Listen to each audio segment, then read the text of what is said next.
யாருக்கு நன்மை செய்வார் என்று கேட்டால், எபிரேயருக்கு எழுதின 11ஆம் அதிகாரம் 6ஆம் வசனம் இப்படி சொல்லுகிறது, விசுவாசம் இல்லாமல் தேவனுக்கு பிரியமா இருப்பது கூடாத காரியம்.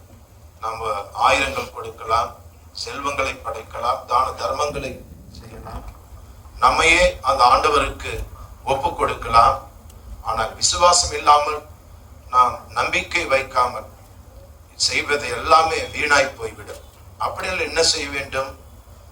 விசுவாசிக்கிறவன் என்ன செய்ய வேண்டும் என்றால், தேவன் ஒருவர் உண்டென்றும், இரண்டாவது தம்மை தேடுகிறவர்களுக்கு பலன் அளிக்கிறவர் என்றும் விசுவாசிக்க வேண்டும். வாட் இஸ் ஃபெய்த் அப்படின்னு கேட்டால், தேவன் ஒருவர் இருக்கிறார் என்று எல்லாரும் நம்பணும்.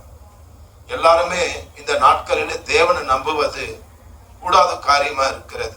கொஞ்ச காலம் நம்புவாங்க, பிறகு அந்த நம்பிக்கை நடக்காததுனாலே, எதிர்பார்த்தது கை கூடாததுனாலே நம்பிக்கை ஆண்டவர் மேலே விட்டு விட்டு சரி நம்ம வழிகளை பார்ப்போம் என்று மனித முயற்சிகளை மேற்கொள்வோம், மனித சகாயங்களை தேடி போவோம்.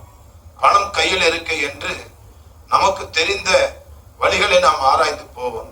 ஆனால் ஆண்டவர் அதை விரும்புவதில்லை. அவர் காத்திருக்கிறவன் ஒருபோதும் வெட்கப்பட்டு போவதில்லை. கர்த்தர் மேல் நம்பிக்கை வைக்கிற மனுஷன் பாக்கியவான். அதனாலதான் தேவன் ஒருவர் உண்டு என்று நம்பணும். There is a God. நிச்சயம் என் தேவன் எனக்கு உதவி செய்வார். அதற்கு நல்ல ஒரு உதாரணம் யோபு. 10 பிள்ளைகள் மரித்து போனாலும், எல்லா ஆஸ்திகளும் அவனை விட்டு அழிக்கப்பட்டு போனாலும், அவன் இன்னும் விசுவாசத்தை விடாம, நான் நம்பி இருக்கிறதை அவர் தருவார், என்னை அவர் கொன்று போட்டாலும் கர்த்தர் மேல் நம்பிக்கையா இருப்பேன் என்கிற அந்த நம்பிக்கையில உறுதியா இருந்தான். பாருங்க, யானையினுடைய பலம் தும்பிக்கை, மனிதனுக்கு 2 கை என்று எல்லாரும் நினைப்பாங்க. ஆனா ஆண்டவருடைய பிள்ளைகளுக்கு ஆண்டவர் 3வது கையை கொடுத்திருக்கிறார். அதுதான் நம்பிக்கை.